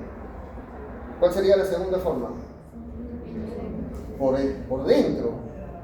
Llegamos por acá, lo que hablamos hace un ratito, de la necrosis infectada abordada desde el endoscopio. Entramos por acá y lo conectamos mediante un catéter y lo drenamos hacia el estómago, por endoscopio. ¿Y cuál sería la tercera? Mediante una operación. Ya, Lorena, esto. ¿Cómo se llamaría esa operación? Vas a drenar, vas a comunicar el estómago con el pseudoquiste. ¿Cómo se llamaría la operación? Por ejemplo, si tú vas a comunicar el estómago con el intestino, la operación se llamaría una gastroentero o una gastroyeyuno anastomosis. ¿No es cierto? Pero vas a conectar el estómago con el pseudoquiste. ¿Cómo se llamaría? Lorena. ¿Ah? Sería gastro-pseudocisto anastomosis. En realidad también es gastro-cisto anastomosis o cisto-gastro-anastomosis. ¿Ok? O también le podemos decir cistogastrostomía. Cistogastrostomía. Pero esto es cuando el pseudoquiste está acá, al lado del estómago. Y si el quiste está acá, en la cola del páncreas, ¿cómo lo vamos a comunicar con el estómago si no están uno al lado del otro? Lo podemos comunicar, mira, ¿por qué esperamos las 6 semanas, o las 4 o 6 semanas? Para que esta estructura sea firme y yo pueda abrir acá y no se me esparce el contenido por los bordes. Una vez que pase ese tiempo, esta estructura ya está bien pegada y ya lo puedo comunicar sin problema. ¿Sí? Ahora imagínense si el problema es aquí en la cola. ¿Qué hacemos? ¿Qué hacemos? Utilizamos la técnica quirúrgica que yo le digo que es la técnica más genial que ha permitido el desarrollo de la cirugía del aparato digestivo. Utilizamos ya no el estómago sino el yeyuno, y para eso lo vamos a llevar el yeyuno a esta parte, y esa operación se va a llamar una cisto-enteroanastomosis, pero como vamos a utilizar esta técnica, va a ser una cisto-enteroanastomosis en Iderus. La Iderus nos va a permitir llevarla al esófago, al intestino, llevarlo a la vía biliar y hacer nuevas conexiones a través de una anastomosis en el intestino delgado. Entonces vamos a utilizar una Iderus para drenar. Lo vamos a ver en pancreatitis crónica también. Siguiente. A ver. ¿Hasta acá alguna pregunta? ¿Ya se aburrieron? ¿Ya se cansaron? No sé bien, gracias. Acá tengo una computadora que ya me está diciendo no sé bien. Ya falta poco en realidad. Ya esto es mucho más sencillo. No hay preguntas, entonces.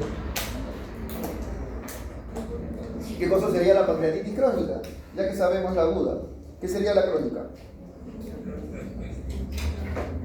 ¿Se le imaginan igual? Ya no, ¿no es cierto? Ya no es el paciente adolorido, séptico, grave. Ahora es un paciente que tiene problemas de manera crónica con el daño a la glándula pancreática de manera crónica por diferentes causas, pero que le va a dañar ¿qué funciones? Las dos que tiene. Muy bien, entonces si el paciente, si acá yo trajera a un paciente, imagínense, acá está. ¿Lo pueden ver? ¿Lo pueden ver? es un paciente que tiene pancreatitis crónica. ¿Cómo lo ves? ¿Qué ves?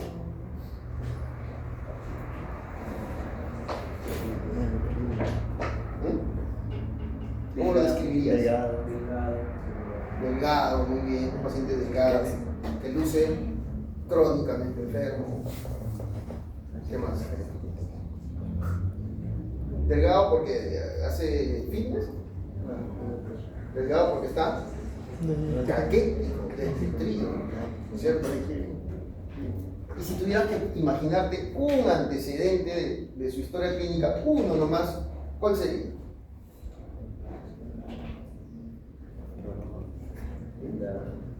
Uno nomás. Una pancreatitis. No, ya sabes que tiene pancreatitis. Ya sabes que tiene pancreatitis. Lo están viendo, pero ahora imagínate uno de sus antecedentes médicos. Tiene varios, pero uno, el más importante de sus antecedentes médicos. ¿Y ustedes trabajan en equipo, no? Trabajan en equipo, o sea, equipo multidisciplinario. Él está respondiendo. ¿Cómo es tu nombre? Alex. Alex. Él está respondiendo, déjenlo que piense él. ¿Acaso él no puede pensar? ¿Litiasis? Ajá, él está pensando en que el paciente tiene pancreatitis crónica porque ha tenido pancreatitis aguda muchas veces por litiasis, entonces ahora la tiene crónica. Ese es tu razonamiento, ¿cierto? Sí.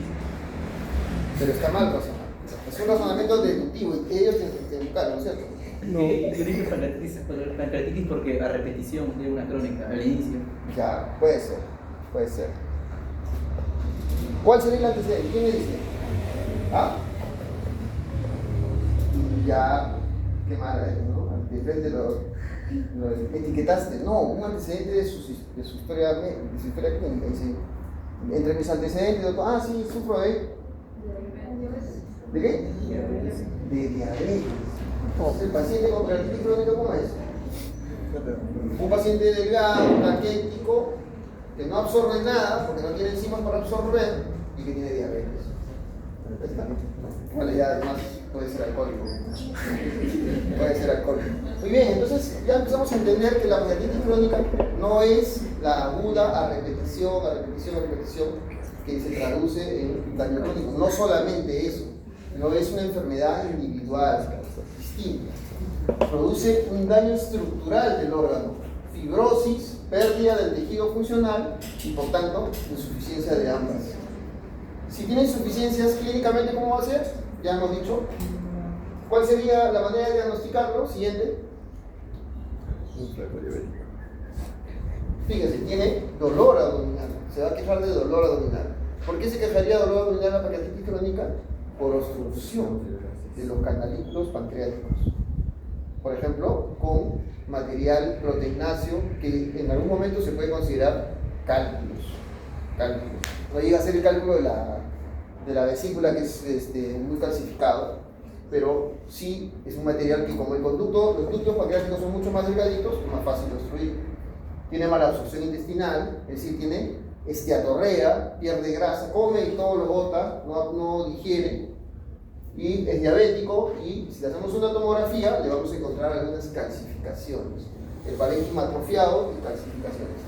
En la biopsia, ¿qué vamos a encontrar? Una pérdida de los acinos, del tejido natural, ¿no? Infiltración mononuclear y fibrosis. Esto es importante, fibrosis del parénquima. Siguiente. Las causas, bueno, las más importantes, el alcoholismo, el tabaquismo y algunos desórdenes metabólicos como las hiperlipidemias, hipercalcemias, la insuficiencia renal. Por ejemplo, esta podría ser, ahí te podrías agarrar, ¿no? Un paciente que tiene una alteración anatómica, que nació con esa alteración anatómica y va a tener episodios de pancreatitis que ni siquiera se va a dar cuenta. Apenas una molestia, pero lo tiene constantemente hasta que empieza a producir fibrosis del parénquima. Algo así como la cirrosis en el hígado. Inflamación, termina en fibrosis del parénquima, ¿no? Y principalmente obstructiva por litiasis en los conductos pancreáticos. Siguiente. Ya sabemos el diagnóstico, el cuadro clínico, los factores de riesgo, y para determinar efectivamente si tiene malabsorción utilizamos el test estimulación de secretina para ver la secreción de bicarbonato, el test de Sudam para ver si tiene esteatorrea y el dosaje de esta enzima que produce el páncreas, que estaría muy baja en los pacientes, en las heces de un paciente con pancreatitis. En las imágenes podemos encontrar todo esto, ¿no? En realidad las imágenes de la pancreatitis crónica incluyen todo: daño local, calcificación, dilataciones, necrosis, atrofias, pseudoquistes. Siguiente. Acá es importante porque entra a tallar un nuevo concepto, y es que para pancreatitis crónica, ¿se acuerdan que para pancreatitis aguda la clasificación era mediante Baltasar con tomografía? Para la pancreatitis crónica ya no es la tomografía, sino es la ecoendoscopía. ¿Qué cosa sería la ecoendoscopía? Hacer una radiografía, una ecografía desde el interior, o sea, utilizando el endoscopio como transductor. ¿Ok? Entonces va a tener una mejor visualización de las estructuras. Criterios mayores de Rosemont, pocos hiperecogénicos, por eso se llaman ecogénicos ya, ¿no? Hiperecogénicos, porque es el sonido. La presencia de litiasis en el conducto principal y los focos hiperecogénicos. La estructura en panal de abeja y, como pueden ver acá, cualquier cosa. Dilatación ductal, irregularidad, dilatación de las ramas, tractos fibrosos, focos sin sombra, acústica, lobularidad sin imagen en panal de abeja. O sea, una gama de criterios. Siguiente.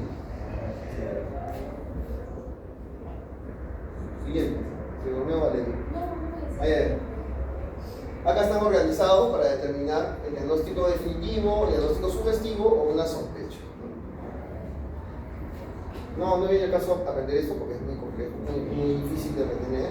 Pero lo que quiero decirles es que los criterios de pancreatitis crónica pasan por deformación de la glándula, destrucción de la glándula. Entonces eso va a producir dilataciones de los ductos y principalmente la presencia de cálculos en los ductos pancreáticos. Se le dice cálculo porque es un material proteináceo más que relativo a las sales biliares, como el cálculo que conocemos, ¿no? Que va a producir obstrucciones. Esas obstrucciones es lo que van a generar la mala absorción y el dolor crónico. Siguiente. Complicaciones todas, ¿no? Quistes, abscesos, estenosis, obstrucción, incluso neoplasias por inflamación crónica. Siguiente. ¿Cuál sería el tratamiento? Controlar el dolor, aliviar el dolor del paciente con pancreatitis crónica, darle reposición de enzimas, ¿ok? Para que pueda recuperar el estado nutricional. Podemos, a través de métodos endoscópicos, aliviar estas obstrucciones, extrayendo algunos litos, en algunos casos bloquear los plexos nerviosos para aliviar el dolor severo. Y finalmente llegamos a la cirugía. ¿Cuál sería la cirugía para aliviar a un paciente con pancreatitis crónica? A ver, ¿quién manda? Ya. Piensen como cirujano acá. Siguiente. Piensen como cirujano. ¿Cuál sería la cirugía para aliviar a un paciente con pancreatitis crónica? ¿Ah? ¿Le sacamos el páncreas o no? Sí. Le sacamos, pancreatectomía total. Si algo tenía de función, ya lo reventamos porque ahora no tiene nada. Entonces, no es esa la mejor alternativa. ¿Cuál sería la mejor alternativa? Los pacientes con pancreatitis, miren acá.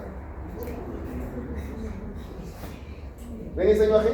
De sustracción, es un cálculo que es material proteináceo que se ha acumulado acá y ha distendido el conducto de Wilson, impide el pasaje de las enzimas pancreáticas y por eso el paciente tiene la mala absorción y el dolor.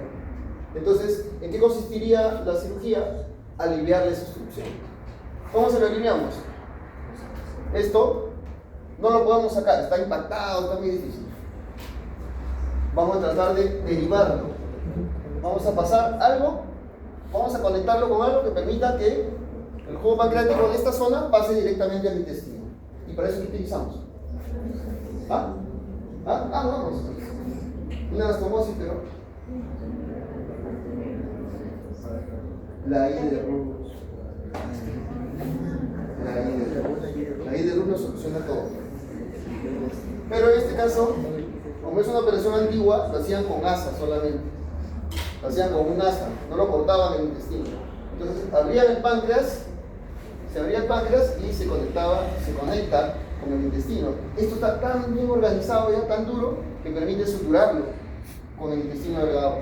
Y tenemos una conexión nueva entre el pancreato y el yuno anastomosis, ¿no? A través de una asa intestinal, en este caso no es Iderrux, se llamaba operación de puesto.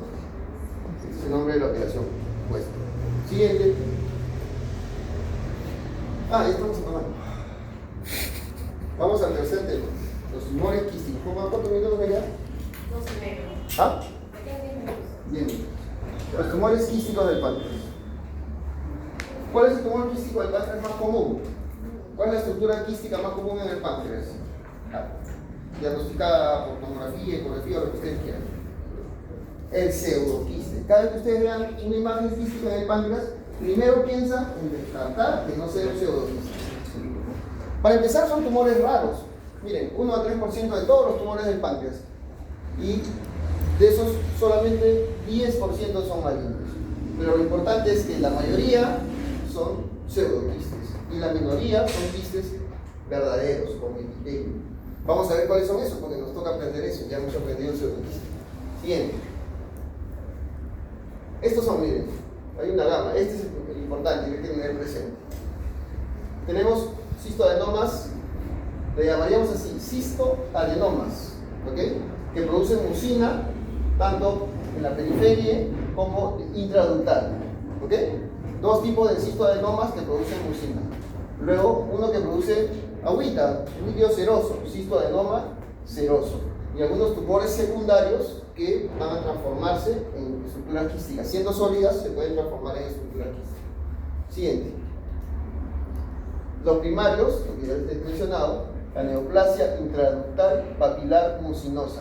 ¿Por qué es importante esta? Porque esta es la mala. Esta es la que produce cáncer. Esta es la que tiene degeneración maligna.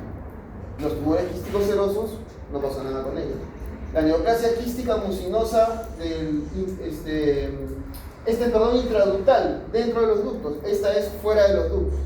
Pero ambas producen mucina y ambas son las malas. O sea, la mala es la mucinosa. Cualquier cosa mucinosa en el páncreas es la que va a tener transformación clínica.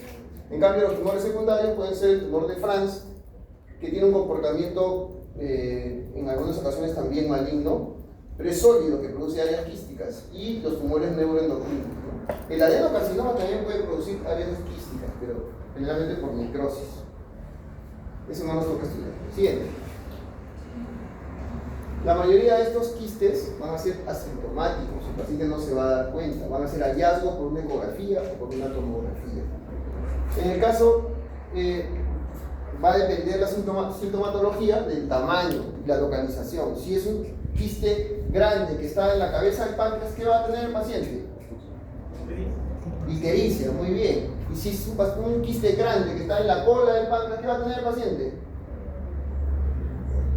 Nada. Eso es lo malo. No va a tener síntomas hasta que el quiste sea inmenso. ¿Ok? Y sea palpable. Y ya le genere pérdida de peso. Muy bien, siguiente. ¿Cómo evaluaríamos un quiste en el páncreas? Primera evaluación con ecografía. Segunda evaluación, y la más precisa, con tomografía. ¿Ok? Con tomografía. Y la tercera, que es ahora lo que digamos, tratamos en lo posible de usar, la ecoendoscopía. Estos exámenes vienen ya como complementarios para evaluar la posibilidad de que sea un pseudoquiste pancreático. Si uno tiene un pseudoquiste pancreático, al pulsarlo va a obtener niveles de amilasa muy altos, que harían el diagnóstico muy sencillo, ¿no? Y la forma de tratar la enfermedad totalmente distinta, digamos. Siguiente. Estas son las imágenes. La mucinosa parece como el quiste hiatídico, ¿no? Algo así, como con vesículas hijas, tractos fibrosos. Cuando estos tractos son gruesos y deformes, papilas, entonces sospechamos de malignidad. También hay uniloculares, uno solo, sin esas estructuras internas. Siguiente. Acá hay uno que más parece un seroso, pero en realidad es un mucinoso por el contenido. Esto lo podemos evaluar principalmente en la resonancia. El seroso es un líquido transparente y el mucinoso es como un gel, tiene otra consistencia, ¿no? Entonces eso se puede evaluar en una imagen de resonancia, especialmente para ver la diferencia entre gel en está un líquido con tendencia a la solidificación. Y la característica más importante de los mucinosos es que tiene un epitelio cilíndrico y un estroma ovárico, muy parecido al ovario. Por tanto, las neoplasias quísticas mucinosas son patrimonio de las mujeres, de las pacientes mujeres, digamos en edad media, 40 años, ¿no? Yo digo la mamá. Siguiente. El cistoadenoma seroso es el quiste típico, el quiste bonito, bien dibujado, bien delimitado, que tiene líquido adentro. No tiene transformación maligna, pero va a dar problemas de acuerdo a cómo crezca. Este es una lesión más común en mujeres mayores, es decir, el quiste de la abuela. Siguiente. Este mismo seroso tiene una característica multilobular con una cicatriz acá en el medio, que lo hace como patognomónico. Quiste seroso, ¿no? Con una estructura de panal de abeja. Multiquística, pero microquística, ¿no? Siguiente.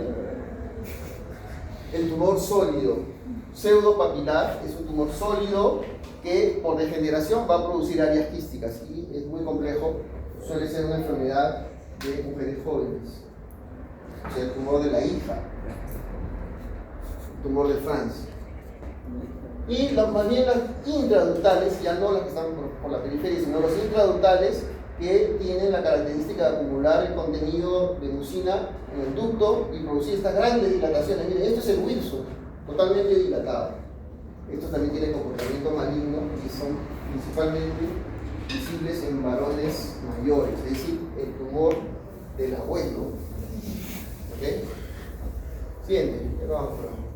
No se olviden, la ecoendoscopía nos va a permitir delimitar, ver los septos, ver la calidad del líquido, del contenido del quiste y especialmente tomar muestras y biopsias. Ecoendoscopía. Siempre y cuando el quiste esté al alcance del endoscopio, ¿no? Si el quiste está muy distante, no va a ser posible la ecoendoscopía o no va a ser tan precisa. Siguiente.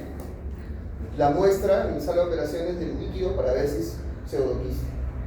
Si es un pseudoquiste, ¿cómo lo tratamos? Ya hemos hablado. Le hacemos una anastomosis al estómago o al intestino y se acabó. Pero si es un mucinoso, hay que resecarlo. Entonces ahí tenemos que hacer una pancreatectomía. Si está distal, distal. Si está en el medio, cefálica. O perdón, si está en la cabeza, proximal, cefálica. ¿Okay? ¿Se dan cuenta del impacto, la diferencia que tienen hacer un mal diagnóstico? Siguiente. Y este es el último tema. ¿Cuántos minutos nos quedan? 2. Es suficiente. Ya, suficiente. ¿Qué cosas son los tumores neuroendocrinos? ¿Se acuerdan de este señor, de Noel Langerhans, que en 1869 vio por primera vez los citones, ¿no? Pero recién, en 1927, se describió el primero de ellos. ¿Cuál creen que sería el tumor neuroendocrino diagnosticado por primera vez? Esa pregunta me la van a responder luego. ¿Qué cosas son los tumores neuroendocrinos? Son un grupo heterogéneo de tumores que provienen de la cresta neural. Todos se formaron en el neuroectodermo. Entonces son tumores que están en los órganos digestivos, pero que provienen del tejido nervioso. Por eso producen sustancias, son todos igualitos. Células uniformes con estroma vascular. Y tienen marcadores inmunistoquímicos, es decir, sus genes son de tejido nervioso. Marcadores neuroendocrinos, enolasa específica neuronal, cromogranina A, sinaptoficina. Inmunistoquímicamente los podemos identificar a todos por igual. ¿Qué tienen de particular? Que algunos producen sustancias bioactivas, es decir, sustancias que van a generar cambios en el organismo. Entonces, uno de ellos podría ser el que fue diagnosticado por primera vez, el que fue el descubrimiento, el primer tumor neuroendocrino diagnosticado y identificado. que es el insulinoma. Un tumor que produce insulina. ¿Y cómo se llamaría el tumor que produce gastrina? ¿Y cómo se llamaría el tumor que produce péptido intestinal vasoactivo? ¿Quién dijo? Lipoma, muy bien. Vasoactivo. Muy bien, lipoma. ¿Cómo se llamaría el tumor? Siempre les hago la broma, ¿no? ¿Cómo se llamaría un tumor que produce, un tumor neuroendocrino que produce Coca-Cola? ¿Ah? ¿Cómo se llamaría, pues? Coca-Cola. Bueno, la medicina está llena de eso, de terminología. Si ustedes estudian terminología, aprenden los prefijos, sufijos y empiezan a jugar con las palabras, van a saber medicina y van a hacer que una persona que no estudió medicina pueda saber, pueda entender, porque estamos llenos de eso. Siguiente. ¿Cuál es el detalle? Cuando lo diagnosticamos hace un siglo, ¿no? ¿Cuándo fue? 1927. Sí, hace un siglo. Próximo año, vamos a celebrar. Cuando lo diagnosticamos hace un siglo, los tumores neuroendocrinos producían sustancias bioactivas y por eso los identificábamos. La insulinoma producía insulina y el paciente que tenía crisis de hipoglucemia. El paciente producía gastrina. ¿Y qué manifestación clínica tenía? ¿Ah? Síndrome de Zollinger-Ellison, es decir, produce mucho ácido y produce mucha enfermedad péptica, o sea, úlceras por todos lados en el estómago, úlceras múltiples, severas, difícil tratamiento, síndrome de Zollinger-Ellison. Pero ¿qué pasa? Después nos hemos dado cuenta, usando las imágenes, que la mayoría de los tumores neuroendocrinos no producen sustancias bioactivas, son no funcionales, o sea, el 80% son no funcionales y el 20% son funcionales. Pero el hecho de ser no funcionales no los hace menos malos, ¿eh? Igual, hasta peor, pues, porque no dan manifestaciones sino hasta que crecen y empiezan a causar obstrucciones, empiezan a causar dolor crónico. Entonces son peores todavía, peor pronóstico. Estas son las características de los tumores neuroendocrinos que los hacen más o menos malos. El índice mitótico, el índice Ki67, que es una proteína de la replicación celular, el grado de diferenciación, el tamaño tumoral y el compromiso de órganos cercanos o a distancia, ¿no? Fíjense, hasta 60, ya quedémonos con 50, no seamos tan malos. 50% de estos tumores neuroendocrinos, cuando son diagnosticados, ya tienen metástasis, ya se entraron a otra parte del organismo. Siguiente. Entonces, son hallazgos incidentales, asintomáticos. La clínica va a depender de la función, si es que funcionan, si es que tienen función. El insulinoma hipoglicemia, el gastrinoma, la enfermedad ulceropéptica. Y pueden venir asociados a otros, pueden venir en paquete. Neoplasias endocrinas múltiples, de hipófisis, de paratiroides y de páncreas. ¿Cómo lo diagnosticamos? Un ensayo de la gastrina y un ensayo de la insulina. Y mediante tomografía, siempre, para ver las imágenes, ¿no? En este caso, una ecoendoscopía donde vemos una lesión. ¿Dónde está la lesión? Esta es la lesión. ¿Sí? Tal vez el ecoendoscopista pudo haber hecho biopsia. En la tomografía se ve claramente hiperdensa, ¿no? Y el paciente tenía crisis de hipoglicemia, es decir, redondea el diagnóstico de insulinoma. ¿Sí? Y el tratamiento, bueno, el tratamiento sí de estas lesiones es receptivo. Hay que sacar la lesión, si no, no va a responder el paciente con ninguna medicación específica. Sí es, o sea, hacemos resecciones formales, cola del páncreas, cabeza del páncreas. ¿Cuándo podemos hacer una cirugía intermedia que le llamamos enucleación?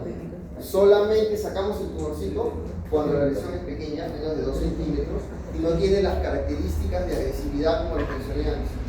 El índice mitótico, el grado de diferenciación es bien diferenciado. Entonces, en esas condiciones podemos utilizar la enucleación, solamente sacamos el tumorcito, pero generalmente eso no ocurre, sino tenemos que recurrir a restricciones formales. Se puede utilizar como alternativa por ejemplo, algunos análogos de somatostatina como octreotide. ¿Han escuchado hablar de la octreotide? Para manejo, por ejemplo, del sangrado de las varices esofágicas, para el manejo de algunas fístulas intestinales. También lo podemos usar en estos casos para disminuir la cantidad de la producción de estas sustancias bioactivas y de alguna manera neutralizar el caso, pero no es básicamente con fines paliativos. Siguiente. Ya terminamos. Solamente para resumirles, cuando ustedes piensen en las enfermedades del páncreas, piensen en inflamación, ya sabemos que es aguda o crónica, ya lo podemos distinguir cada uno. Piensen en tumores benignos, quísticos o neuroendocrinos, algunos neuroendocrinos, y piensen en tumores malignos, el adenocarcinoma del páncreas o algunos neuroendocrinos malignos. Siguiente. O algunos quistes malignos también.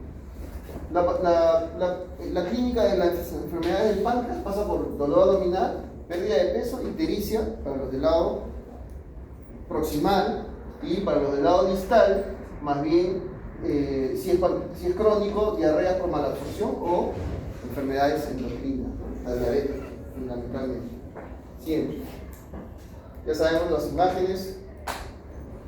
En tomografía abdominal usamos un examen que se llama el protocolo del páncreas. O sea, no es la tomografía abdominal estándar, es una tomografía con un corte finito para evaluar las lesiones del páncreas. Siguiente. Y las resecciones que ya saben, ¿no? Cabeza de páncreas, de acá para acá, incluido duodeno, cirugía de Wilmer, de acá para acá, resección de céfalo, caudal o solamente la cola para la tectomía distal. ¿Okay? Siguiente. Y nada más. Eso es todo.